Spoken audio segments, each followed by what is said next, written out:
Bienvenidos al segundo día de las jornadas, muchas gracias por venir. Vamos a arrancar con el panel de responsabilidad empresaria. Muchas gracias a los invitados por asistir. Voy a presentar, les cuento la dinámica muy rápidamente.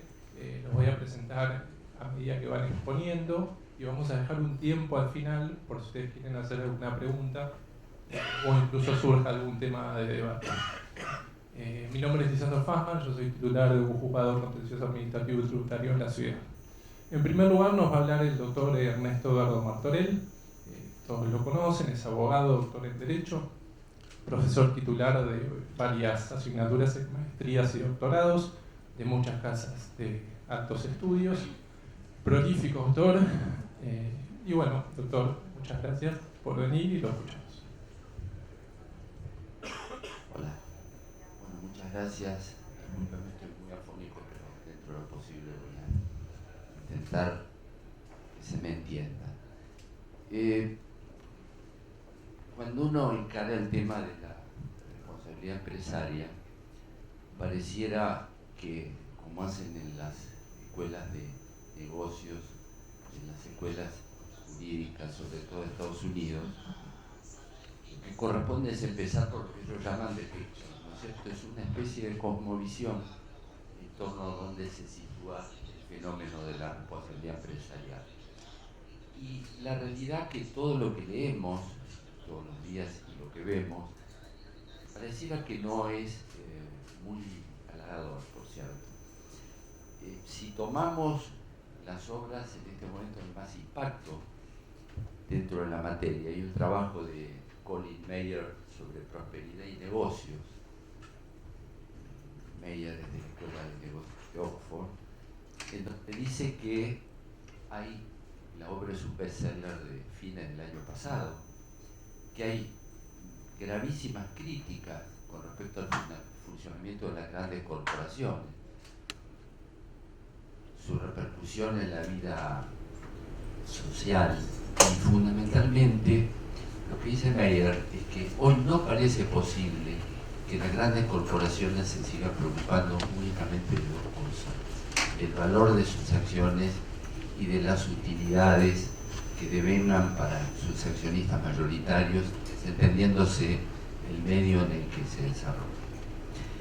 Por otro lado, ya yendo a otra obra, casi la más vendida en este momento en Estados Unidos en materia empresaria, hay un trabajo de Jonathan Perry y de Denise Hearn, que se llama The Myth of Capital, el mito del capitalismo, en donde cuestiona severamente la actuación de las grandes corporaciones norteamericanas y mundiales, diciendo que en definitiva esta lucha permanente por obtener mayores beneficios y por expandirse en nuevos mercados, lo que ha hecho es corroer la competencia y que ha terminado siendo severamente perjudicial para la comunidad y para sus propios empleados. Si tomamos el panorama europeo, hay un trabajo muy reciente de Salim Nasrani que dice que nos habla de la paradoja de la situación en Francia. Francia, según Nasrani, está pasando el periodo de mayor prosperidad económica de su historia, pese a lo que uno pueda ver de la marcha de los chalecos amarillos y las reacciones. Sostiene que el país nunca fue tan rico como ahora y sin embargo tienen más de 2 millones de personas en una situación de analfabetismo y más del 25% de la población estudiantil por debajo de la línea de pobreza. Pero lo que subraya Nasrani es que las 40 grandes corporaciones o conglomerados de mayor gravitación en el mundo económico francés tienen 1.454 subsidiarias offshore en paraísos fiscales. El tema que parece más determinante es que la empresa que obtuvo mayores beneficios líquidos en Francia el año pasado, que fue la petrolera Total, 10.000 millones de euros, no tributó un solo céntimo de impuestos en el suelo francés por la distinta acción de la normativa fiscal de la Comunidad Económica Europea y Francia. Y analiza la paradoja de la situación de las grandes corporaciones y el momento que están viviendo, y su absoluto desinterés por la situación de sus trabajadores y de la comunidad en la que se desempeñan. ¿Cuál es la situación empresaria desde la perspectiva de lo jurídico? Bueno, acá pareciera que el panorama tampoco es muy halagador, ¿no es cierto? Si nosotros tomamos el periodo de gran expansión de la industria y las corporaciones, fundamentalmente a través de lo que llamaron las Reaganomics y la gran expansión de mergers and acquisitions de Estados Unidos de la década del 80 y de principios de los 90, vemos cómo ya sobre finales del siglo pasado, en los primeros años del siglo presente, empezaron a aparecer las recidivas de lo que parecía un proceso de creación permanente de riqueza y de beneficios. Recordemos que esa época era vivida en la República Argentina bajo el adagio de estamos mal pero vamos bien, ¿no es cierto? Bueno, allá también terminó bastante mal, es algo que todos ustedes conocen. En el año 2001-2002 estalló Enron. Enron era la séptima corporación de oil and gas de Estados Unidos y una de las que más facturaba. Esto terminó en un escándalo de 105.000 millones de dólares que arrastró a la destrucción al primer estudio de auditoría del mundo, en aquel momento, que era Arthur Andersen. Acto seguido, y cuando pensaban que no se iba a repetir, estalló WorldCom, 150.000 millones de dólares. Y los europeos que miraban este fenómeno y decían, bueno, esto es cosa de gringo, a nosotros no nos pasa. En el 2004 se cayó Parmalat.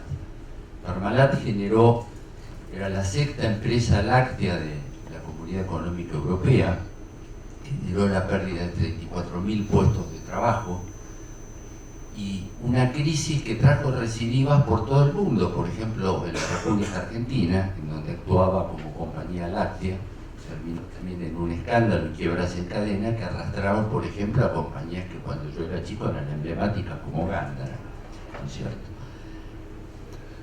Claro, la reacción no es la misma que en la República Argentina. Al año siguiente de la caída de Enron y de WorldCom, ya estaban condenados y presos Kenneth Lay, el presidente de la primera, y Bernard Evers, que era el presidente de WorldCom. Y había 2 años después ocurría algo similar, si bien con penas mucho más benignas para los CEOs y la representación de Parmalat. Todo esto terminó, ustedes recordarán, con la debacle del gobierno republicano de aquel entonces, y el nuevo presidente que acababa de asumir, que era un hombre con una vasta experiencia, al punto tal que había dirigido el Harvard Law Review, que fue Barack Obama, dijo en una charla que dio en Wall Street: las grandes corporaciones norteamericanas han adoptado un modelo de negocios que se basa en timar a la gente. Yendo a algo mucho más cercano, que tendría una repercusión directa por la influencia en nuestro país, hace 5 años, al asumir el papado, Francisco, en la plaza de San Pedro, delante de 132 jefes de Estado y 250.000 personas, dijo que la finalidad principal de su magisterio iba a ser intentar terminar con la corrupción, la sed de poder y la sed de dinero. Y empezó por casa. ¿Qué fue empezar por casa? Bueno, lo primero que hizo fue modificar la estructura del IOR, el Instituto de Obras Religiosas, que es el que maneja la economía vaticana, y modificar los protocolos y la propia normativa del Estado Vaticano, que impedía la extradición de sujetos vinculados a la Santa Sede que estuvieran indagados o imputados por delitos de corrupción. ¿Y esto en qué se tradujo? Bueno, se tradujo muy rápidamente en la detención de Monseñor Nuncio Scarano, llamado Monseñor 500 euros, que era el director del Servicio de Contabilidad de Administración del Vaticano y del Patrimonio de la Sede Apostólica, que fue detenido en el aeropuerto de Fiumicino mientras abordaba un Learjet donde encontraron 22 millones de euros sin seguimiento fiscal. ¿cuál es la situación empresaria en la República Argentina? Bueno, pareciera que en nuestro país, donde si no se le pone voto, la corrupción va a terminar cotizando en la bolsa. Si se trata de hablar de situaciones, el viernes de la semana pasada, a menos de 5 cuadras de acá, decomisaron, si no me equivoco, 20 millones de dólares en autos de alta gama que estaban en Madero Center. Autos de alta gama, eufemismo para hablar de coches de lujo, ¿no es cierto? Y creo que lo que podríamos llamar el turning point o el momento de decisión es el caso Oil Combustibles, en donde desde una petrolera, que era la empresa de bandera de un grupo económico, de un conglomerado, que fue uno de los más beneficiados durante la administración, la gestión ejecutiva que gobernaba el país entre los años 2013 y 2015, se descubrió y se está investigando una maniobra con lo que se llamaba el ITT, el Impuesto a las Transferencias de los Combustibles, que según la denuncia del fiscal federal Gerardo Polichita, habría derivado en exacciones del orden de 1.500 millones de dólares de aquel momento. Ahora, no es que hoy Combustible no pagaba sus impuestos, nos retenían los impuestos del año. Nosotros, que pagábamos en las naftas que adquiríamos en sus estaciones de servicio y no los ingresaban. ¿Para qué se utilizaban? Bueno, de estar a las manifestaciones de uno de sus miembros más conspicuos, señor Fabián de Sousa, gran parte de la plata se usó para comprar títulos públicos, Bodén 2015 y 2017, para cubrir al grupo empresario de los avatares de la inflación y de los vaivenes del dólar, y por ejemplo se utilizó lo que él denominó el flujo sobrante para capitalizar empresas de onda de regambre cultural, como una que promueve el bailar por un sueño. ¿Cuál fue la reacción del legislador argentino? Bueno, la realidad es que todos los que estamos acá somos mujeres y hombres de derecho y sabemos que ya hace décadas que estábamos todos muy molestos por lo que estaba pasando y pareciera que lentamente se fue produciendo una reacción. Quizás lo que Pérez Reverte llamaba ponerse el mundo por montera, porque empezó una modificación legislativa que abarcaría varios campos, el civil, el comercial y el penal.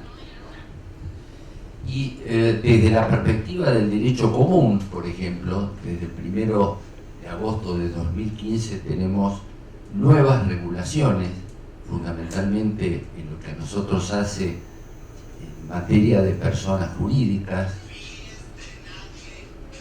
que nos dan herramientas importantes, a mi juicio, para combatir la corrupción y sobre todo lo que yo vengo llamando, el doctor Víctor también, la utilización disfuncional de las personas jurídicas. Si ustedes recordarán, el nuevo artículo 141 dice: son personas jurídicas todos los entes a los cuales el ordenamiento les confiere la aptitud para adquirir derechos y contraer obligaciones para el cumplimiento de su objeto y los fines de su creación.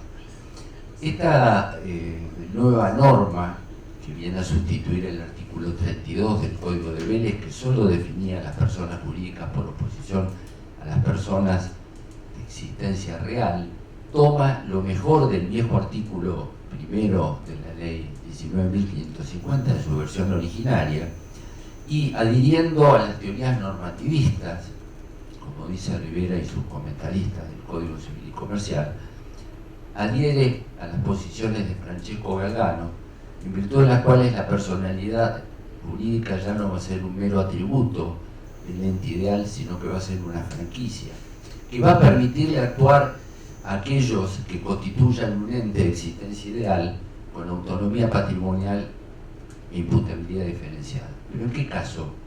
Para el cumplimiento de su objeto y los fines de su creación. Esto, como lo hemos destacado varios de los que estamos acá presentes, permitirá desbaratar una serie de pillerías que se venían cometiendo con las sociedades y que para algunos no eran de suma gravedad, como por ejemplo lo que venimos llamando contigo y con Ricardo Nissen, sociedades por las dudas. ¿Qué son las sociedades por las dudas? Porque yo me encuentro con Daniel Vítolo caminando por Puerto Madero, le digo, ¿qué haces acá? Y me compré un triplex en la Torre del Faro. justo arriba de donde vive Víctor Hugo. Ah, que viene, ¿cuánto lo pagaste? Y $6 millones. Ah, $6 millones. ¿Pusiste el nombre tuyo? No, lo puse el nombre de una sociedad anónima. Bueno, anónima, ¿y por qué? Por la duda. Todos sabemos lo que es ese por la duda.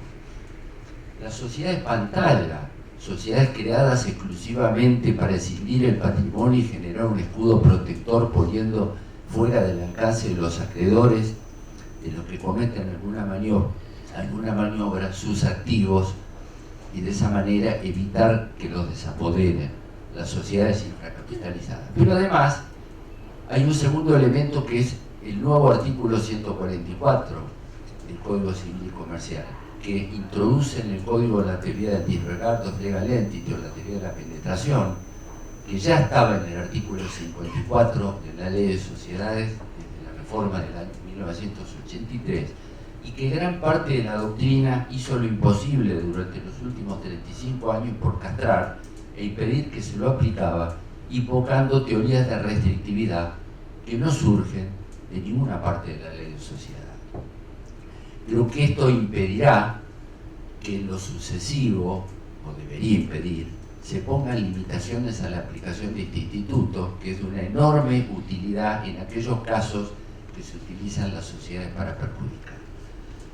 Esta interpretación, que han postulado muchísimos autores, que fuera motivo de la tesis doctoral de mi amigo Guillermo Borda, que motivó un trabajo premiado de Laura Filippi, llevó en el cambio a tener una entidad tal que el propio Ricardo Lorenzetti, en aquel momento presidente de la Corte y de la comisión redactora del anteproyecto, en la presentación del año 2012 que publicara la editorial La Ley, dice que a partir de ahora podemos considerar que la teoría de la inoponibilidad de la personalidad jurídica pasa a integrar los llamados principios generales del derecho, con una entidad tal como aquel archiconocido por nosotros, que dice que la buena fe se presume.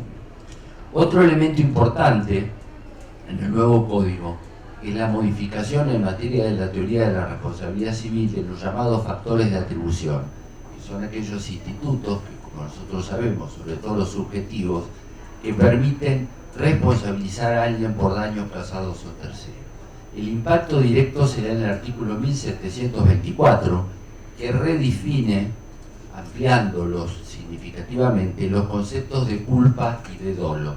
En materia de culpa, ustedes recordarán, toma la genial definición del 512, el Código de Vélez, y la define como la omisión de la diligencia debida según la naturaleza de la obligación y las circunstancias de las personas, del tiempo y lugar. Y acto seguido dice, comprende la imprudencia, la negligencia y la impericia. La culpa, de acuerdo a los artículos 59 y 274, es el factor general de atribución de responsabilidad de nuestra Ley de Sociedades. Y con esta ampliación, si no encontramos algún ejecutivo incluido en alguno de estos moldes, realmente es porque nos encontramos ante un ángel, ¿no es cierto? El factor determinante también es la modificación del dolo, al que define la misma norma. Dice, el dolo se configura por la producción de un daño de manera intencional o con manifiesta indiferencia por los intereses ajenos. Como destaca Rivera y su gente, el Código de Vélez exigía dos elementos para encontrarnos ante el dolo. El primero era el elemento cognoscitivo, el acto ejecutado a sabiendas, y el segundo era el intencional o volitivo, la intención de perjudicar. Hoy basta con una conducta dañosa ejecutada con manifiesta indiferencia por los intereses ajenos. Esto va a tener una repercusión directa en las imputaciones de responsabilidad del sede concursal, que, como ustedes sabrán, por el artículo 173 y la reforma de la Ley 24.522, distinguido coautor y mi amigo Daniel Vito lo interviniera en su redacción, pasó a exigir dolo para que se efectivicen las responsabilidades. En el ámbito penal, y voy a esbozarlo nada más porque va a ser motivo de análisis puntual por Daniel Roque Vítolo, desde el año 2016 la Ley 27.304 incorpora la figura del arrepentido, artículo 41 ter del Código Penal, permitiendo al que haya intervenido en algunos delitos que se mencionan la reducción de la pena, en tanto y en cuanto durante un proceso brinde una serie de datos y elementos que el doctor se encargará de determinar, vinculado con la comisión delictiva investigada. Y en el año 2018, la ley 27401 de responsabilidad penal empresaria instaura un nuevo régimen punitivo para las personas jurídicas privadas, tanto capital nacional como extranjero, pero lo fundamental, y en lo que hace lo que yo voy a mencionar, incorpora dos institutos por los cuales, como mínimo nosotros dos, hemos luchado muchísimo en los últimos años. El primero es el de los administradores de hecho, que permite responsabilizar a quienes hubieran actuado en beneficio o interés de una persona jurídica, aunque fuera un tercero que careciera de atribuciones para representarla, siempre y cuando la persona jurídica haya rectificado su actuación o su gestión de manera tácita. Este instituto funciona de manera bifronte, porque va a permitir responsabilizar a la persona jurídica por la actuación oficiosa de un tercero, y también el tercero, sea particular o funcionario, si lo utilizó para sus pillerías en perjuicio de los particulares y de sus ojos. Y el último es el trasvasamiento, que permite generar responsabilidad penal sucesiva como el fruto de los perjuicios causados a la persona jurídica de que se trate o al Estado, fueran transferidos a un tercer ente, llámese por transformación, fusión, escisión o por cualquier trapisonda que se le ocurra al que generó este perjuicio. Concluyendo, en primer lugar, como lo sostuviera con Alejandro Taza, presidente de la Cámara Federal Penal de Mar del Plata, en un libro que publicáramos al respecto, es sumamente significativa la expansión de responsabilidad a través de la generación de nuevos institutos que se percibe en los últimos años en la República Argentina. En segundo lugar, esta expansión ocurre en un momento en que, como nos lo explica la realidad, tanto en nuestro país como en toda Latinoamérica, las actividades más rentables de la región siguen siendo la búsqueda de mercados cautivos y la depredación de bienes públicos a través de contratos dolosos con el Estado. Tengamos por modelo los casos Odebrecht, Petrobras, el Lavallato, el Petrolado y todos los demás con las consecuencias que hubo en la República Argentina. Pensemos que solo acá hay más de 54 altos ejecutivos procesados o detenidos, entre ellos 2 expresidentes de la Cámara Argentina de la Construcción y un expresidente de la Unión Industrial. En tercer lugar, la República Argentina cuenta hoy con un herramental jurídico que permite ponerle coto a los saqueos, tanto sea en perjuicio de los propios accionistas minoritarios, de otras empresas o de la comunidad. Ahora, hay una poderosa corriente de reacción que busca ponerle límite a esto fundamentalmente a través de 2 mecanismos. En materia de derecho societario hay toda una corriente encabezada por algunos autores prestigiosos, por caso Alfredo Rovira o a Sebastián Balbín, que sostiene que no quedan en la ley de sociedades normas de orden público. Pensemos en el caso hoy del monumental perjuicio al Estado para ver si se puede perjudicar o no el orden público del país a través de sociedades. Y hay otros que llegan inclusive a decir que las asambleas societarias y los grupos mayoritarios se les debe reconocer la posibilidad de exculpar a los administradores sociales, aún en casos de violación de la ley, el estatuto y el reglamento. Cito, por ejemplo, las manifestaciones de Rafael Mariano Manovil en su análisis de la responsabilidad de los administradores en la revista Derecho Privado y Comunitario del año 2016. Finalmente, y desde el punto de vista de lo político institucional y de lo constitucional, me preocupa severamente, y con esto termino, que haya gente que esté hablando de nuevas estructuras institucionales para la República Argentina y que habla de sustituir al Poder Judicial que muchos de ustedes integran y en el que yo participo como operador independiente, convertirlo en un servicio de justicia, lo que suena a tener algo de lo cual servirse, ¿no es cierto? Hay algo que dice Sebrelli en un libro altamente recomendable, Conversaciones Irreverentes, que es que Ya nadie va a venir hoy a enfrentar situaciones que tienen repudio comunitario de manera directa. Nadie va a venir a decir que lo que busca es terminar con la libertad de prensa. Lo que va a decir es que busca ponerle un límite a los poderes económicos concentrados, o los poderes económicos cuando manipulan paquetes accionarios de medios de comunicación. Tengamos fe en el derecho, como decía el libro de Sebastián Soler. No dejemos que nos engañen, no nos dejemos que nos quiten aquello que tenemos, y quizás terminaría con aquel pensamiento de Scalabrini Ortiz que vengo repitiendo hace un tiempo. No olvidemos que aquello que no se legisla explícita y taxativamente a favor del débil, queda legislado implícitamente a favor del poderoso.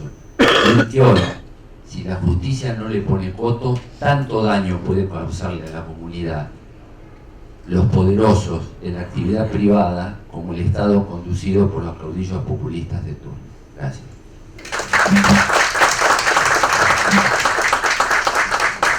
Muchas gracias, doctor, por su exposición. A continuación, el señor Daniel Roque Vítolo nos va a exponer.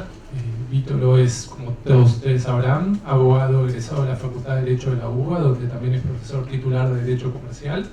Es doctor en Derecho y Ciencias Sociales por la Facultad de Derecho de la Universidad Nacional de Córdoba y un reconocido publicista. Doctor, por favor. Bueno, muy bueno. Hola.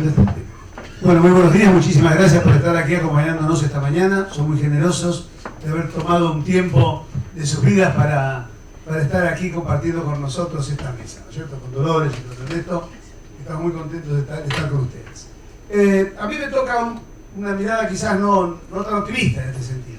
El profesor Matorel acaba de explicar todos los avatares, las reformas legislativas, dos malas noticias para la comunidad jurídica. El anteproyecto de reforma del Código Civil, elaborado por la comisión designada por el Poder Ejecutivo y que tiene hoy tratamiento parlamentario, elimina el principio de especialidad, o propone eliminar el principio de especialidad en materia de personas jurídicas. Es decir, las personas jurídicas no tienen ni que vincular su actividad ni su reconocimiento tiene que ver con sus fines, con sus objetivos, ni con lo que tienen que hacer, sino que es una cosa abierta.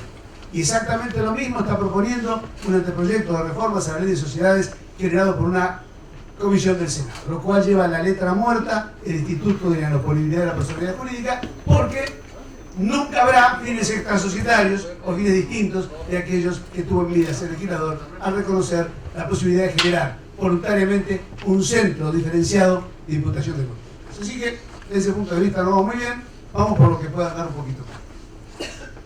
Responsabilidad penal de las personas jurídicas en 25 minutos, dificilísimo, una ley complicada, pero no importa. Estaremos sobre las cuestiones centrales. ¿La corrupción es un problema importante en la Argentina o es algo que le preocupa a los argentinos? Bueno, relativamente. Nosotros tenemos normas de hace mucho tiempo, pero la gente parecería como que pensamos que la corrupción no tiene normas que las combaten. Desde muchísimo tiempo tenemos leyes contra la corrupción que están perfectamente legisladas. La aparición de esta nueva ley de responsabilidad penal de las personas jurídicas que con tanto entusiasmo se ha anunciado es realmente una toma de conciencia de nuestra sociedad a raíz de lo que está ocurriendo en el mundo y lo que se ocurre con los delitos que se producen a través de las personas jurídicas. Bueno, no, porque esto también lo teníamos desde hace muchísimo tiempo inserto en el Código Penal argentino. Nosotros tenemos normas desde hace muchísimos años que combaten la corrupción y en distintas, incluso los actos de corrupción, y hemos adherido a todas las convenciones internacionales que protegen y que combaten y luchan contra la corrupción. El tema es si ha habido efectividad o no en este cometido. Lo que cambia es que la Argentina quiere entrar a la OCDE, esta es la verdad. La corrupción ocupa el lugar 16 de la preocupación de los argentinos. Hoy, abramos la puerta, leamos el diario y vamos a dar cuenta que el día de ayer, por ejemplo, el día de ayer, todas las noticias eran la fórmula presidencial, las alianzas, los cierres y demás, y el mismo día que hay una condena, el primer acto grande de corrupción y demás, en la página 27, un cuadrado chiquito, con una foto bastante menor de la foto de dos candidatos tomándose la mano, o de otros dos candidatos conversando en un jardín, o de otros dos candidatos haciendo una arenga más parecida a la del Pastor Jiménez que a la de una fórmula presidencial. Y esta necesidad que la Argentina quiere entrar a la OCDE hace que desde muchísimos años la Argentina está vinculada con la OCDE, más de 30 convenios suscritos antes de ingresar, y en el año 2016 tuvo su solicitud de ingreso que va a durar más o menos 3 años. Pero para entrar a la OCDE, ¿qué le dicen en la Argentina? Mire, usted tiene que cumplir una serie de cosas. La OCDE es con los requisitos para entrar a un club. Le dice, bueno, derecho de admisión, hacemos el listado. Empezamos con el listado, sistemas estadísticos confiables no teníamos, normas de gobierno corporativo de empresas públicas, sistemas impositivos y previsionales equilibrados, amplio intercambio de información financiera y fiscal, olvidémonos, sistema de apoyo a capital emprendedor, no había ley de responsabilidad de las personas. El gobierno viene, empieza a tildar, vemos que tenemos, vemos que no tenemos, nos falta la ley de responsabilidad penal de personas jurídicas, y en las inspecciones que la OCDE hizo del año 2016 a la fecha en la Argentina encontró que estas normas no existían, y entonces por eso generaba las objeciones. A partir de eso, la OCDE dice tienen que hacer y tienen que tener una norma de responsabilidad penal de personas jurídicas con determinados requisitos. Modelo de responsabilidad diverso, compromiso con el cumplimiento de la ley, responsabilidad de los actos de terceros, distinción de trato en los que las condenas no puede estar dado por el tamaño de la empresa, sino realmente por las conductas, capacidad jurídica para perseguir los delitos en el extranjero y finalmente sanciones efectivas, proporcionales y también disuasivas. El problema de la responsabilidad de personas jurídicas es un tema que no se lo voy a explicar a ustedes porque lo conocen mejor que yo, es larguísimo, pueden delinquir, no pueden delinquir, las personas jurídicas no son como las personas humanas. Tenemos un ex juez de la Corte, un prestigiosísimo tratadista, que sostiene que el problema del delito y el derecho penal no es un tema de personas jurídicas, sino de personas humanas. También sabemos, dice, bueno, ¿qué hacemos? No tiene capacidad de acción, la persona jurídica, porque actúan los hombres, no tiene capacidad de culpabilidad, porque no hay manera de generar la relatividad de la conducta, y tampoco es susceptible de una pena, salvo la multa, porque no podemos ni encarcelar a la persona jurídica y someterla a una medida de seguridad y internarla en un manicomio. Con lo cual dice, señores, esto estamos hablando del sexo de los ángeles. Bueno, pero resulta que no, porque la nueva mirada sobre esta cuestión, ¿cuál es? Que es también lo que plantea la OCDE. Señores, si ustedes le reconocen una realidad para actuar en el derecho, reconócensela plenamente, no pueden reconocerla parcialmente. Y otros dicen, bueno, y aparte, independientemente de si les parece que está bien o está mal, ¿qué es lo realmente relevante? Que hay una decisión de política criminal. Si ustedes no legislan esto, las personas jurídicas van a seguir delinquiendo y van a cambiar los accionistas, los directores, y hay que cambiar la mirada. El problema no es buscar la persona jurídica para ver quién está detrás de la persona jurídica y poder sancionarlo como realmente las personas que desplegaron las conductas delictivas, sino también cómo se detiene la organización para que no pueda seguir delinquiendo mientras nosotros cambiamos las personas por personas que no han delinquido antes. Y así es como, desde hace muchísimos años, en el mundo entero, ustedes lo conocen, hay una pequeña síntesis ahí, también voy a dejar la presentación aquí para que la quiera tener, pídanla por mail, llévensela a su casa, repítanla, si tienen una clase, úsenla, esto es del público, es para todos. Lo importante es que la idea germine, no lo que dicen las personas. Latinoamérica, Bolivia, la Unión Europea, todos están trabajando en el tema de responsabilidad penal de las personas jurídicas. Los protagonistas del cambio, ¿quiénes son los que nos han traído una nueva mirada? Bueno, en el ámbito internacional, mire, desde Von List, Hirsch, Jacobs, Tiedemann, que dicen, mire, en la persona jurídica hay un sistema de toma de decisiones que forma la voluntad social. Esto es el mismo proceso cognitivo y volitivo de la persona humana. Lo que pasa es que se ocurre a través de estatutos y de decisiones de órganos colegiados. Esta es una de las miradas. Y la segunda mirada es decir, señores, las personas jurídicas hay que detenerlas y tenemos que equipararlas de alguna manera respecto de lo que debe ser la sanción de una conducta criminal típica.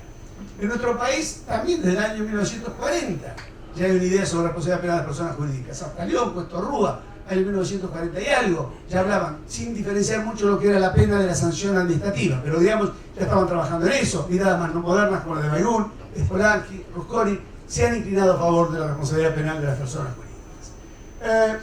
La Corte Suprema, cuando tuvo la oportunidad de pronunciarse, en realidad no se pronunció. Todo el mundo habla y dice, Flavio Fly Machine dijo. Flavio Fly Machine dijo que el recurso extraordinario era inadmisible, con lo cual no hubo Flavio Fly Machine sobre responsabilidad penal de las personas jurídicas.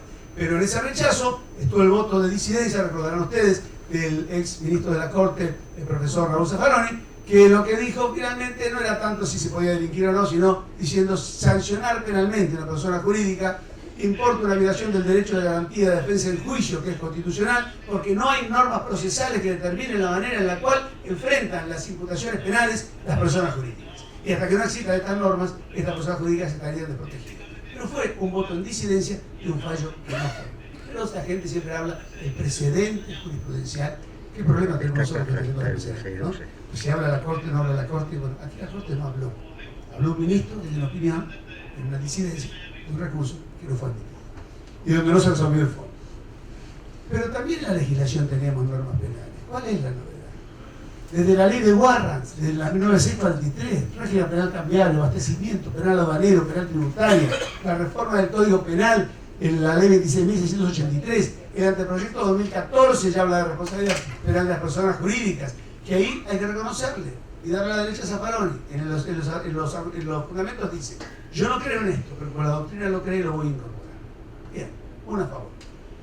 Y el nuevo anteproyecto presentado el 21 de agosto del 2018 también incluye un régimen de responsabilidad de las personas jurídicas un poco más amplio. ¿Quiénes? Las personas jurídicas. ¿Quiénes son las personas jurídicas? Señores, la del 148 del Código Civil y Comercial de la Nación. Sociedades, asociaciones civiles y empresas asociaciones, fundaciones, iglesias, confesiones, comunidades o entidades religiosas. Una nebulosa imposible de aprender, porque si fueran conformadas como asociaciones civiles estarían en otro inciso. No sabemos de qué habla el legislador cuando habla de esto. Las mutuales, las cooperativas, el consorcio de propiedad horizontal, que también puede delinquir ahora, ¿no es cierto? Y toda otra de las contempladas en el código, otras leyes cuyo carácter se le da. Y otra nebulosa, un nuevo objeto solo del nuevo Big Bang jurídico de la personalidad jurídica, que son, dice, aquellas cuyo carácter de tal resulta de su finalidad o normas de funcionamiento. Un tema de interpretar, yo digo usted tiene, usted no tiene, en función de lo que me parece a mí como juez. Peligrosísimo, un agujero de ozono. ¿Cómo termina este Big Bang? No lo sabemos, pero lo más importante es que el 90% de la comunidad jurídica no se ha dado cuenta de esta norma, con lo cual probablemente no se aplique. ¿Contra qué delitos? Estamos preocupadísimos. Bueno, vamos a detener a las personas jurídicas. No, no las vamos a detener. Solamente contra algunos delitos, contra la administración pública. Y no todos ellos, con algunas exclusiones, no se entiende por qué están. Pero básicamente, la idea es que las personas jurídicas puedan ser sancionadas penalmente exclusivamente por el régimen general para los delitos de cohecho y tráfico de influencias, nacional y transnacional, incorporando en una reforma al funcionario de una organización internacional que no estaba en el texto anterior, que sí tenía a, digamos, a los que fueran funcionarios públicos de otro Estado, negociaciones incompatibles con las funciones públicas, conclusión del requisimiento ilícito, tanto en la utilización de datos reservados como en la no justificación de los incrementos patrimoniales, y finalmente en el caso de balances falsos agravados, donde hay un régimen distinto y si es para acto de corrupción puede haber sanción penal, y si no es para acto de corrupción no hay sanción penal para la persona jurídica. Una curiosidad que va a tener que ver con el régimen de prescripción. Sistema vicarial. Es decir, aquí vamos a ver o la intervención de la persona jurídica. Se acabó el tema, no le interesa al legislador, también una novedad interesante, no le interesa al legislador qué intervención tuvo. Es importante, no es importante, cómplices, instigadores, autores, coautor, no interesa. Como dice nuestro famoso filósofo Durán Barba, no interesa, es antiguo, no interesa. Bueno, acá no interesa, es antiguo, intervino, sancionamos. Intervino mucho, intervino poco, no me importa. Intervino en un delito que pensó que era menor que el delito que se cometió, no me importa. Colaboró eficientemente para... no me importa. Intervino, se acabó. El verbo es intervenir, y entonces cualquier intervención, por sí, en su nombre, tiene que ser en su nombre, no personal, por personas autorizadas que la representan, o no, en la medida que sea ratificado la actuación de estos terceros en forma expresa o tácita. Esa era una ratificación tácita, no lo conocemos, y el interés siempre tiene que ser o beneficio de la persona jurídica. Si no se dan estos hechos, no hay conducta activa. Lo interesante es que aquí es la mera intervención, directa o indirecta, y acá lo señalamos con los distintos representantes, en interés, en beneficio, y la llamada responsabilidad sucesiva, que es otra cosa que tenemos que revisar. Señores, comisiones, por favor, que reformen códigos penales, entiendan que el derecho es uno y no es solamente un tema de penalistas. No puede hacer un código penal nada más que los penalistas, porque entonces tenemos los líos que tenemos después. Es decir, no se puede legislar delitos económicos sin economistas, sin profesores de derecho comercial. Como no se puede legislar delitos de violencia y cuestiones de familia sin especialistas en derecho de familia. Como no se pueden establecer cuestiones de reincidencia y sistemas de pena sin la ayuda de sociólogos y de psicólogos. Es decir, acá tiene que haber una legislación integral. Entonces pasan estas cosas. Dice, la nueva persona, un principio increíble, para evitar que mediante la interposición de personas jurídicas sucesivas se evite el castigo, dicen la responsabilidad penal, único en el sistema penal, una novedad realmente interesante, va a continuar y se traslada a otra persona. Es decir, es como si el asesino, que muere en la cárcel tiene que terminar cumpliendo la pena el hijo, porque es el heredero. Bueno, acá es distinto porque es un tema de manejo de organización, pero hay confusiones enormes. En la transformación no hay un nuevo sujeto de derecho. En la fusión por absorción no hay nuevo sujeto de derecho, es el mismo. Hay problemas de identidad, pero la idea es que no se pueda escapar a la responsabilidad penal cambiando las estructuras jurídicas. Interesante. Es un delito de acción pública, se reducen las causales de extinción de la acción penal, solamente la amnistía y la prescripción, ninguna de las otras puede operar. Tiene un régimen de prescripción de 6 años propio, pero no nos importa porque es el mismo régimen de prescripción que tienen los delitos que están incluidos en el régimen de responsabilidad penal de las personas jurídicas, salvo el de balance falso agravado, donde ahí sí se está generando un problema de desigualdad frente a la ley, porque le estoy colocando un régimen de prescripción distinto que el que tiene el delito por sí mismo, ¿no es cierto? Y ahí vamos a tener un temita que va a haber alguna cuestión a discutir. Restan 10, pero me sobra. Pensé que me ibas a mostrar 5. Sos muy generoso de tu parte. Otra cuestión interesante, ¿no? De la gente que legisla. Digo, en algún momento tenemos que mirar cosas. Dicen, bueno, miren, una cosa que exige la OCDE, y la Argentina, como quiere ingresar, incorpora en la legislación, es independencia de las acciones. La acción contra las personas jurídicas continúa, aunque se detenga la acción respecto a las personas humanas que han participado en esta acción. Entonces, así que, si yo no puedo encontrar a las personas humanas, si no las puedo traer a juicio, no importa, el juicio sigue contra la persona jurídica. Pero lo más gracioso es esto, que más que gracioso es dramático. Si yo no pude identificar a las personas que actuaron en nombre de representación o de hecho por la persona jurídica, igual la acción continúa. Y mi pregunta es, ¿y cómo voy a poder condenar a alguien si no sé quiénes actuaron? Si que actuó en beneficio propio o en beneficio de la persona. Si no identifico al que desplegó la acción como persona humana, si no puedo saber quién es, ¿cómo sé que realmente tiene vinculación con la persona jurídica? Bueno, esto no lo sabemos y se verá en los próximos capítulos de la jurisprudencia. Penas. Este es un tema que el mundo no puede. ¿Qué hicimos nosotros acá con la ley? Porque hizo la Argentina, copió el elenco de penas que normalmente está en la legislación internacional, que es una cosa absolutamente inadecuada, porque enfrenta el problema de las personas jurídicas que hoy ya no son pensadas las empresas como una organización que está al servicio exclusivamente del empresario o del accionista o del dueño. Hoy las empresas son subsistemas sociales dentro de un sistema social más amplio, donde tienen un intercambio y una interacción con el medio ambiente, con la comunidad de trabajadores, con los proveedores, con los consumidores, por los derechos de garantía, por el tema de repuestos.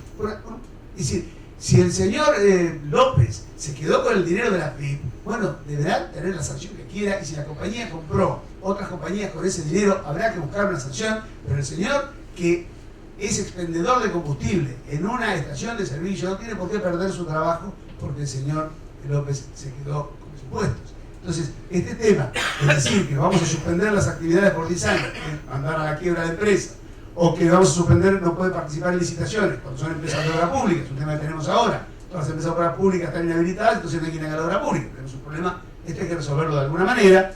Disolución y liquidación de la personería, también me han hecho, ya no hay más personería jurídica, así que este es un problema, pero es un tema técnico, no lo voy a detener con esto. Pero lo más maravilloso es que dice, bueno, pero si la persona jurídica fue creada al solo efecto de delinquir, pero es sutil, no tengo que disolver. Yo digo, acá no. Me parece que tenemos algún problemita de valores. Pero, bueno, son cosas que pasan. Pequeños detalles.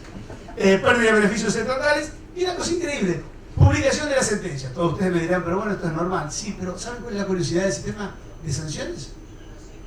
Que no es acumulativo. A diferencia de lo que ocurre con el resto de los delitos, acá aplico una sola. ¿Sí? ¿No? 7. ¿No querés venir a ver a casa? Bueno, como es uno solo, parecería que yo puedo colocar como única pena la publicación de la sentencia.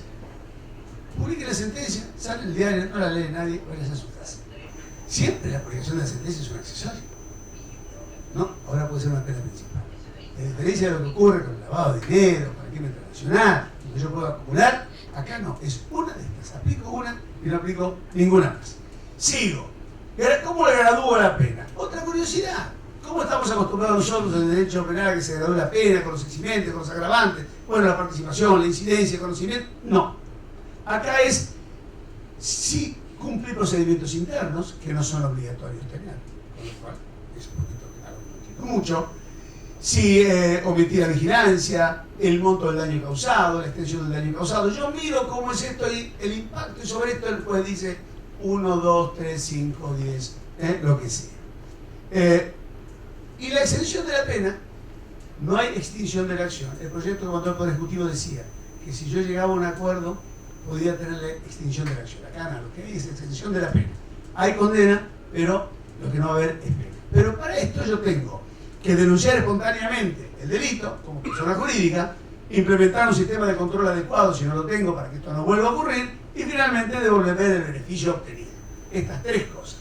Lo que realmente es curioso es que me coloca en una situación bastante compleja, porque la denuncia espontánea por investigación tiene que ser por investigación propia.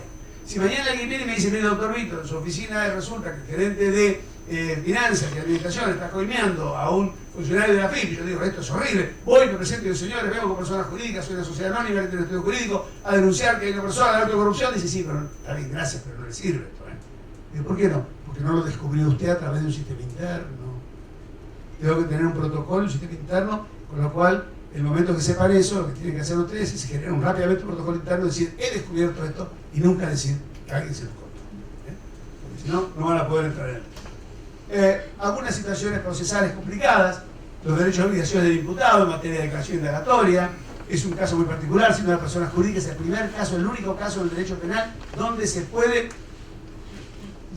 estar a derecho por vía de apoderado y cumplir con los actos personalísimos por vía de un poder especial. Yo doy un poder especial a un abogado para la declaración indagatoria, y viene y hace la declaración indagatoria, y es la sociedad quien hace la declaración indagatoria, no necesariamente el representante legal.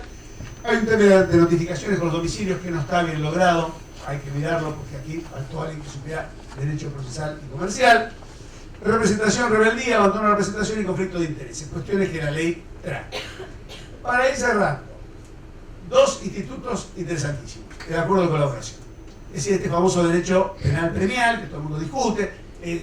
Bueno, tranquilo, en los Estados Unidos una persona que viene y cuenta y dice, mire, somos una banda de asesinos y violadores, hemos hecho un montón de cosas y le da toda la información, no solamente queda libre, sino que le dan dinero. Nosotros decimos esto acá y lo justifican a todos juntos. Pero bueno, este derecho penal premial está avanzando en el mundo sobre la base de que el daño que se puede evitar es un beneficio mucho más grande que perdonar a una persona o tratar de darle una identidad nueva o tratar de protegerla.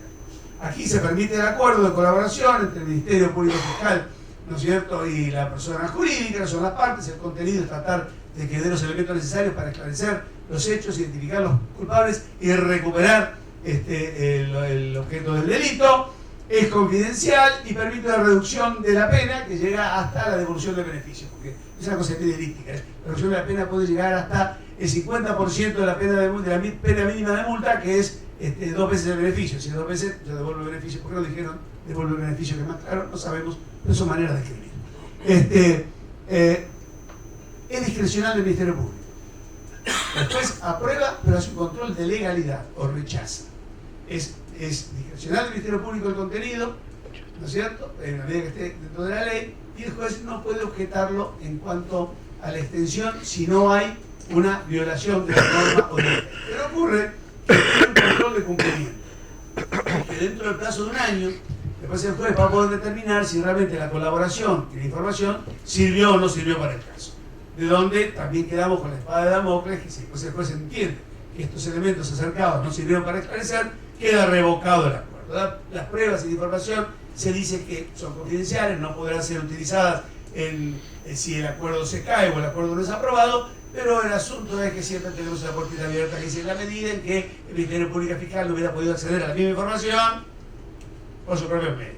Y por supuesto, una vez que ya conozco cómo llegué, yo digo, yo por mis propios medios también no hubiera llegado. Bueno, finalmente, el programa de integridad, con esto termino. Todo esto, ¿a dónde apunta?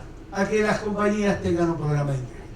Lo que se llaman estos programas de control o estos sistemas de compliance para evitar que se pueda generar esta corrupción, para que se eviten los actos de corrupción y se eviten las conductas delictivas. El programa es facultativo, se puede tener o no se puede tener, pero si yo decido tenerlo, tiene elementos obligatorios, entre los cuales está tener un código de ética, reglas de procedimientos específicos y capacidad periódica. Para contratar con la administración pública, por supuesto, en determinados niveles voy a necesitar este programa de integridad, pero tampoco me lo van a controlar. Sabiendo que existe, me van a admitir la contratación y después, si hay algún problema, lo veremos. Pero nadie va a analizar si el programa es eficiente o sirve. Con lo cual, en realidad, son cuestiones orientativas y la Oficina Anticorrupción ha preparado una guía de lo que puede contener el programa, pero a diferencia de lo que ocurre con otras legislaciones del mundo, por ejemplo la chilena, el hecho de que la certificación esté o la adecuación del programa a normas y guías legislativas no hace que el programa sea efectivo ni me sirve para liberarme de responsabilidad. Será un tema que tendrá en cuenta el juez, pero no libera de responsabilidad como si lo hace, por ejemplo, la certificación de la legislación chilena. Misceláneas pinceladas del final, para que nos despidamos y entonces le demos paso a Dolores, que nos va a contar cosas interesantísimas.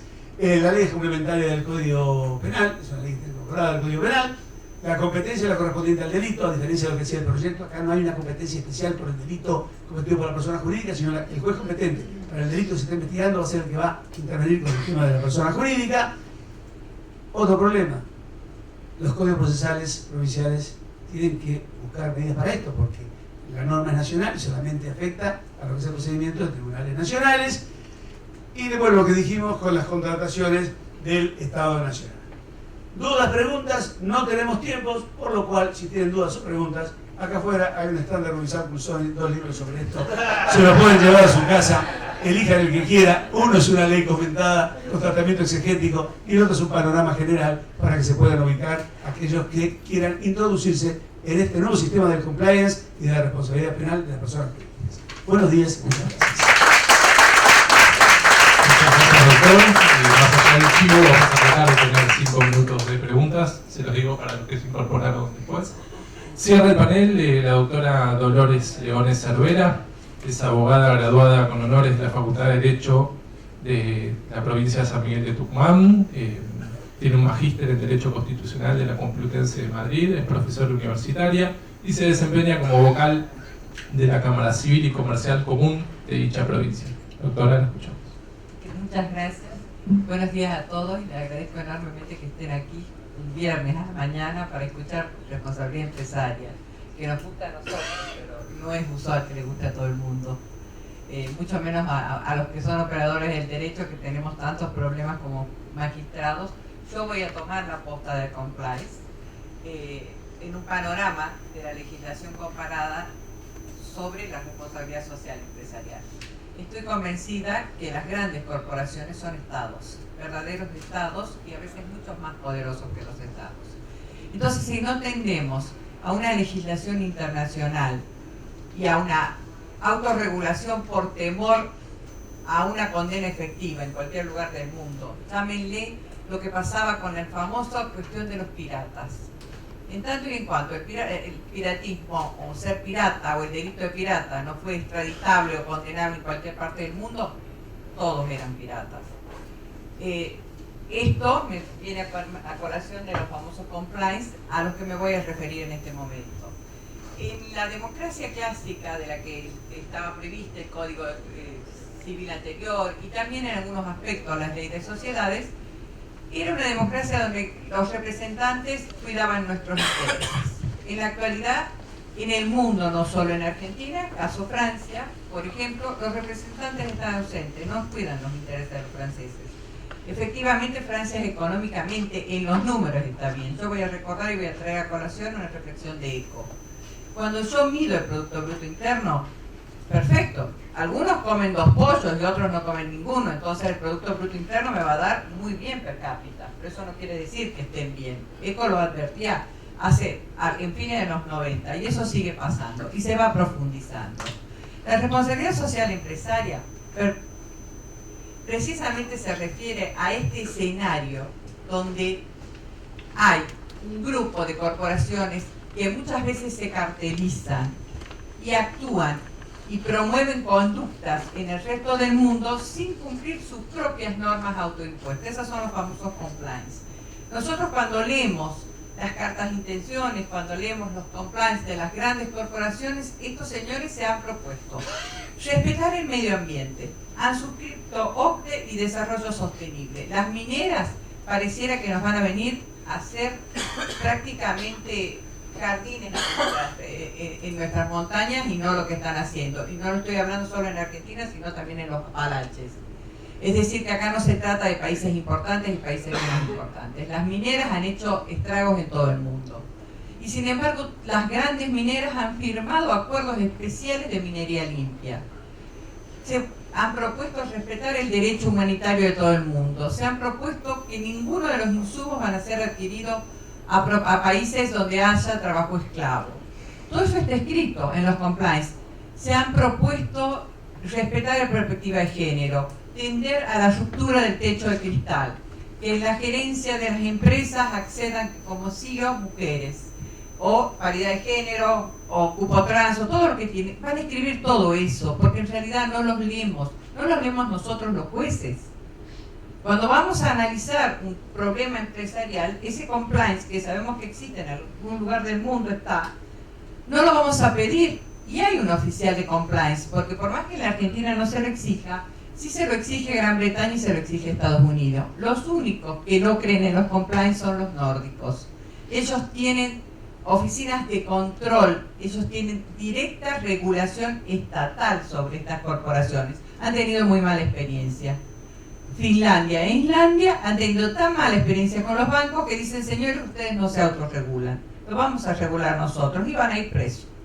Pero el resto de los países está funcionando el compliance, por lo menos en la persecución internacional penal, a la que aludía acá Daniel, que me dio el pie justamente para que hablara sobre esto, pero para lo que a mí me interesa es para el gran efecto pedagógico que tiene sobre la elección racional. Aunque nos parezca imposible en un momento de una crisis tan grande, en algún momento podríamos ir educando a nuestros proveedores, a las filiales locales, qué es lo que puede pasar por el incumplimiento del compliance. Y también tener en cuenta que esto no está dirigido al consumidor. El consumidor sí puede beneficiarse, pero fundamentalmente está dirigido a los que venden los insumos que dicen, por ejemplo, no testeado en animales. Y resulta que, estudiada la cadena de producción del producto, ha sido testeado en todos los animales que pueda ocurrirse a cualquiera. ¿Quién responde? Acá no se trata de la ley de derecho al consumidor, se trata de que el consumidor, se trata de que el que es el último, que en definitiva no sabe que ha sido testeado en animales, el que vende el producto puede exigir la sanción o el reproche efectivo por una elección racional. Porque quien vende productos no testeados en animales paga más caro los productos que vende. Y el consumidor, en definitiva, que lo compra, también está pagando más caro. ¿De qué estamos hablando acá? De ventajas competitivas ilegales.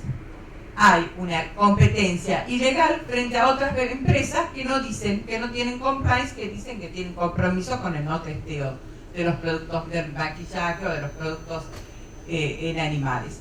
De igual manera, si nosotros tenemos empresas petroleras que dicen que van a respetar el trabajo de los empleados, que van a respetar la perspectiva de género en la selección de su personal, y frente a otras que no dicen nada de esto, porque en definitiva quieren piratear tranquilas y no tienen compliance, nosotros como jueces y los abogados, al preparar su caso, los abogados laboralistas o los abogados comercialistas, cuando lo que quieren es reclamar frente a la competencia deslegal, a la competencia ilegal, tienen en los compliance un interesante instrumento, porque el compliance no es una norma de comportamiento ético. Yo la hago, la cumplo si quiero, si no quiero no la cumplo. La empresa tiene que tener un oficial de cumplimiento, pero al mismo tiempo una auditoría externa de cumplimiento. Nosotros, en este momento, por lo que el doctor ha dejado claramente, esto no está sucediendo en Argentina, pero a mí particularmente me gusta el compliance porque tiene validez en todo territorio, en todo el territorio del mundo. Acá no importa dónde se conoció la existencia de la violación del compliance, cualquier juez puede sancionar. En cualquier lugar se puede erradicar el proceso. Estamos hablando de una extraterritorialidad interesante, sobre todo cuando las grandes corporaciones no tienen domicilio en nuestro país. Y donde en definitiva muchos de los CEOs que van a terminar condenados de las filiales locales, o muchos de las personas jurídicas que ahora serán prohibidas funcionar, ni siquiera tienen idea de lo que pasaba en el momento en el que se adquirieron los insumos, ni siquiera tenían idea de cómo se estaban vulnerando los tratados. Cuando uno lee en compliance se sorprende, es prácticamente un país adhiriéndose, porque así lo hacen, como si fueran un país, ratificando los convenios internacionales humanitarios y los de derechos humanos. Ratifican todos los tratados contra la corrupción. Ratifican la cumbre de Río, por supuesto. Los europeos suscriben el libro verde, suscriben el tratado de Belén do Pará, suscriben todo eso está en los compliance. Sin embargo, a la hora de cumplir, nosotros sabemos que eso no está sucediendo. Yo soy optimista.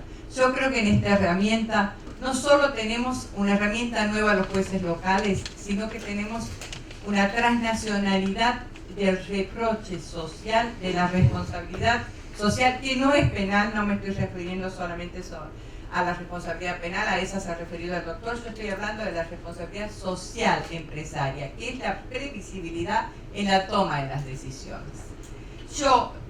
Tiene otro efecto que también es interesante, y sobre todo para nosotros jueces. Los accionistas minoritarios, a los que son permanentemente avasallados, muchas veces un accionista forma parte de una empresa precisamente porque tutela el medio ambiente.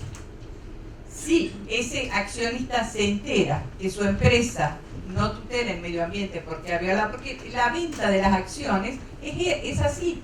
Esta empresa participa en la minería limpia. Entonces suscriben los canadienses acciones porque la minería va a ser limpia. Resulta que después no solo destruyen los Apalaches, los Andes, ahora están en algún otro lugar del mundo. En Colombia el caso Cerrejón fue paradigmático, porque esta empresa había suscrito todos los tratados de minería limpia, se había incluso ido más allá, suscrito OCDE, como las empresas también lo pueden suscribir.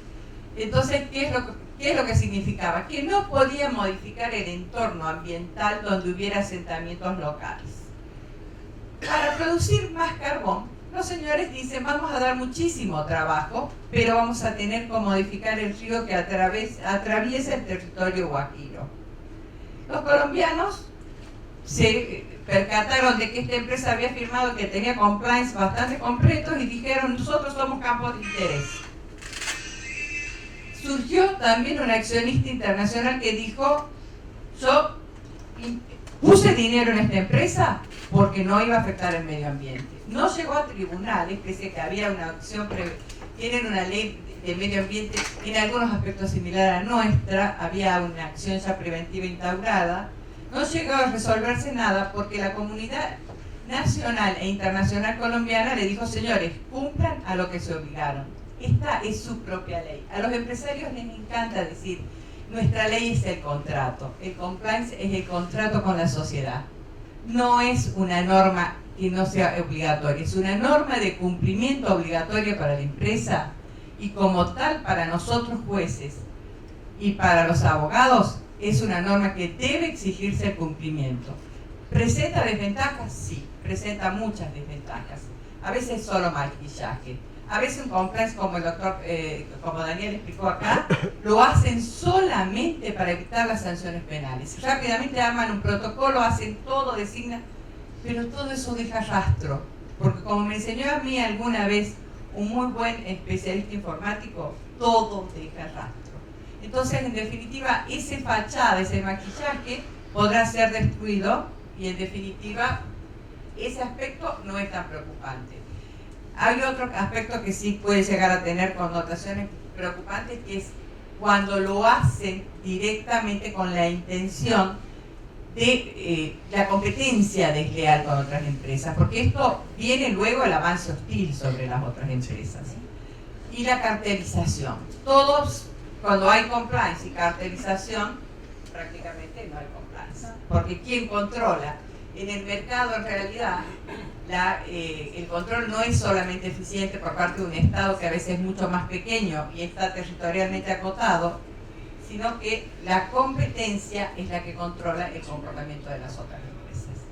Con esto yo creo haberles dado un pantallazo, por supuesto todo esto es mucho más largo y he preferido disminuir la exposición porque creo que en estas jornadas lo que uno tiene que traer son cuestiones novedosas.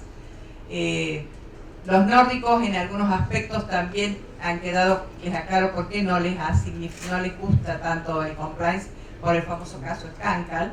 Scankal ha destruido África y ha destruido el resto del mundo y tenía un compliance maravillosamente suscripto, pero fue condenado también en base a las normas de autorregulación.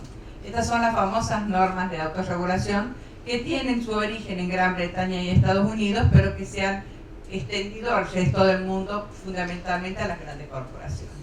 Creo que la transnacionalidad de estas normas es una de las herramientas y una de las conclusiones que aporto a esta jornada como elemento de reflexión, porque esa es mi idea.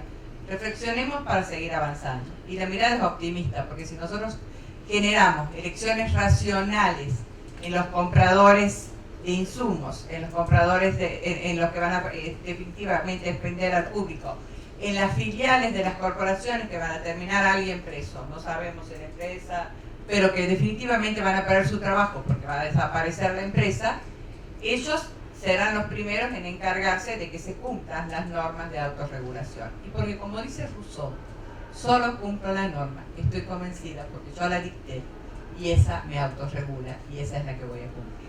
Con respecto a la función de los jueces, yo sigo pensando que un juez, no importa que seamos, somos jueces. Y siempre lo más importante de un juez es la independencia judicial. En tanto y en cuanto seamos independientes, doctor, quédese tranquilo, que nos llamen como nos llamen los franceses, le dicen servicio de justicia. Tienen una historia diferente a la nuestra, ellos lo fijaron así porque querían quitarle a la aristocracia el poder de sancionar, que eran ellos los que imponían las sanciones, eran los jueces. Yo creo que el juez, lo único que por lo que debemos pelear es por una verdadera independencia. Una vez que seamos independientes, nosotros que lo somos, que peleamos a diario por nuestra propia independencia y que la sociedad nos reconozca, porque otro tema que a mí me preocupa muchísimo es la legitimidad de los jueces. A los jueces se nos ataca y no podemos defendernos, nos sigue pendiente de los jueces, solo hablamos por nuestra sentencia, tened cuidado con lo que decís, podés opinar un poco más allá, podés decir más de lo que debes decir, pero si nosotros recuperamos desde la legitimidad, nosotros los jueces de provincia sabemos que trabajamos hasta los domingos, sabemos que lo mismo pasa acá en provincia de Buenos Aires, en Capital Federal, en los jueces nacionales, en los jueces federales. No dejemos que nos juzguen por unos cuantos, recuperemos la legitimidad que tenemos los jueces, recuperada la legitimidad, sepa, doctor, que va a tener en el Poder Judicial o en el Servicio Judicial, no es lo que fuere, pero en definitiva en los jueces la salvaguarda, porque es la última salvaguarda del ciudadano y fundamentalmente del abogado, porque el abogado es el que lleva a cabo la protección del derecho de los ciudadanos. Muchísimas gracias a todos.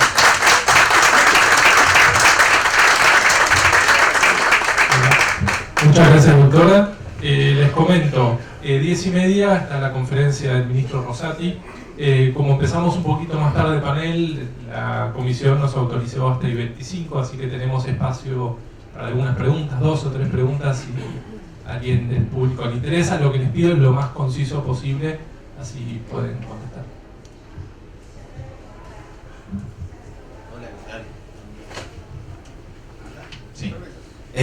No, la duda mía es la siguiente.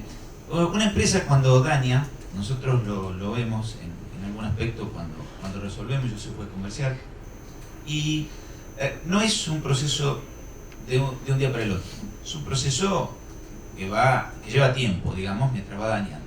¿Cómo ven ustedes, es muy conciso, el artículo 1710, la prevención del daño dentro de la estructura comercial, dentro de la estructura de la ley de sociedades, de la ley de quiebras?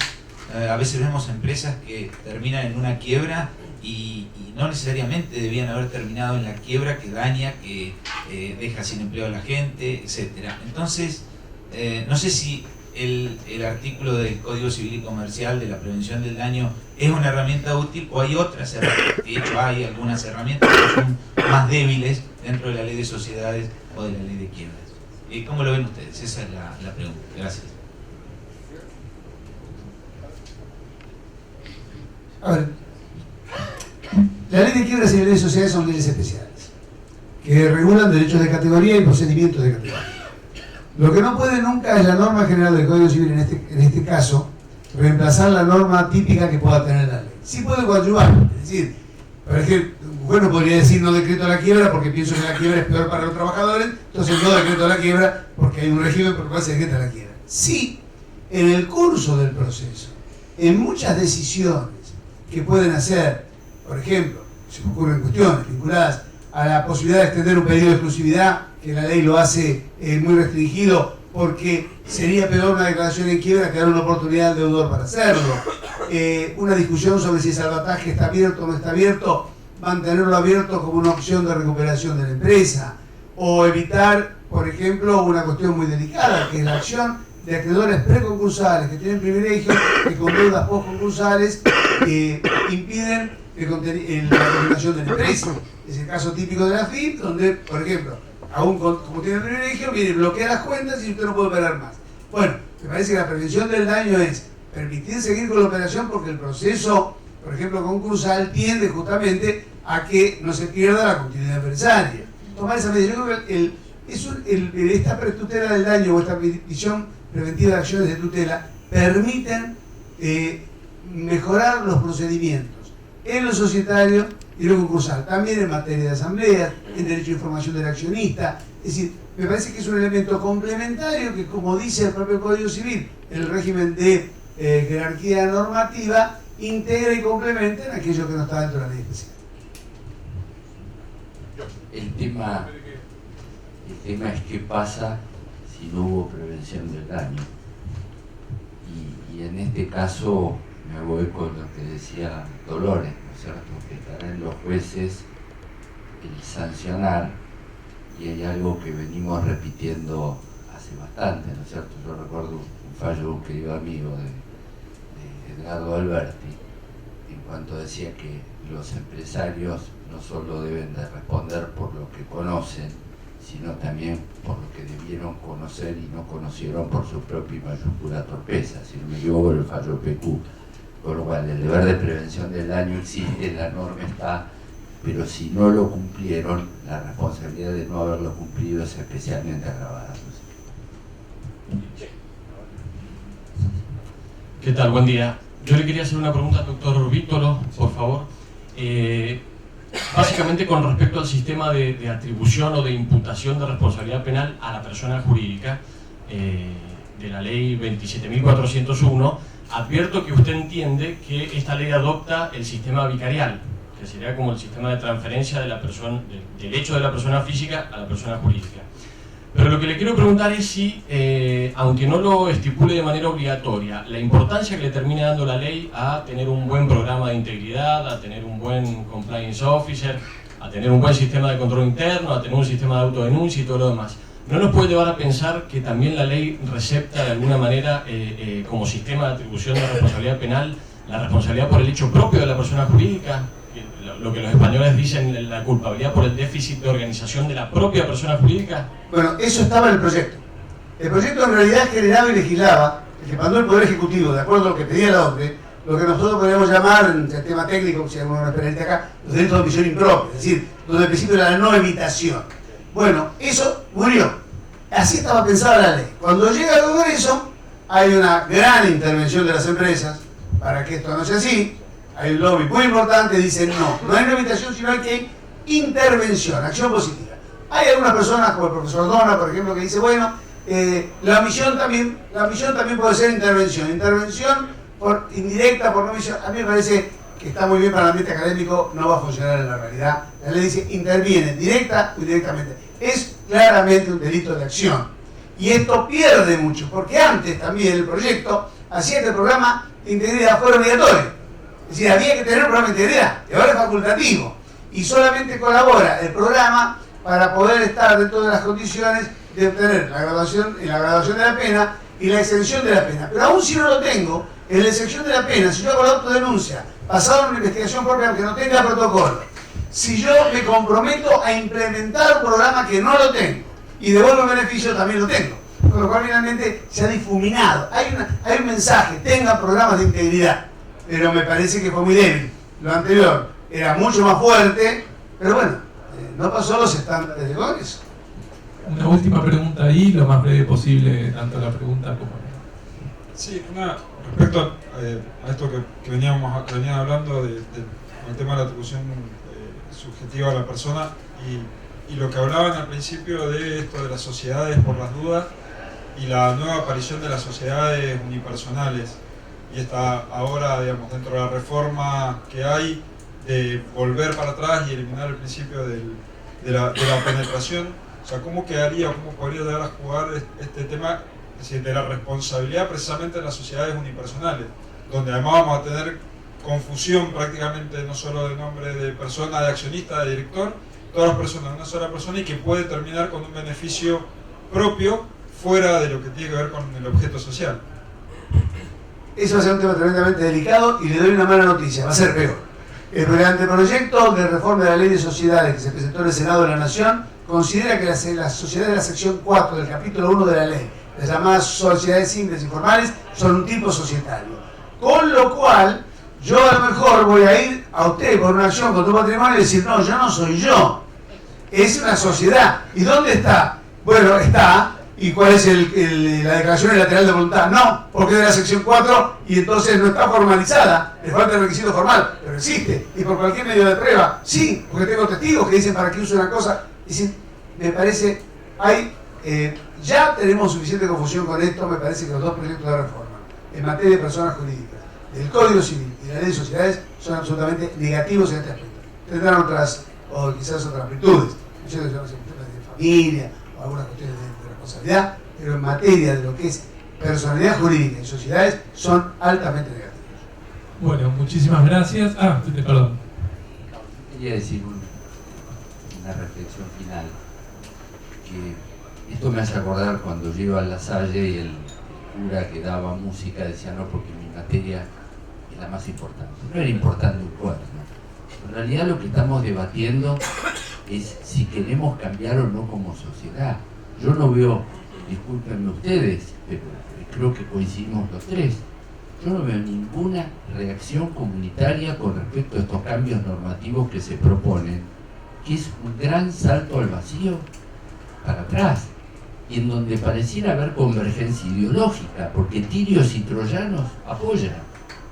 No es que es un proyecto de sanción de delitos o de situaciones determinadas que viene esponsoreado o fogoneado por un sector ideológico determinado. Hay una situación de neutralidad en donde yo creo que somos muy pocos. O sea, mi papá, que era economista, decía las medias son para los pies. Yo creo que en algún momento tiene que haber toma de posiciones, pero díganme si ustedes ven una reacción contra esto que está ocurriendo con quizás una de las pocas cosas importantes y buenas que tuvo el Código Civil, ¿cierto? Suscribo totalmente la palabra del doctor René Tomás. Bueno, les agradecemos con un fuerte aplauso y les vamos a entregar de FAM. FAM les entrega un obsequio.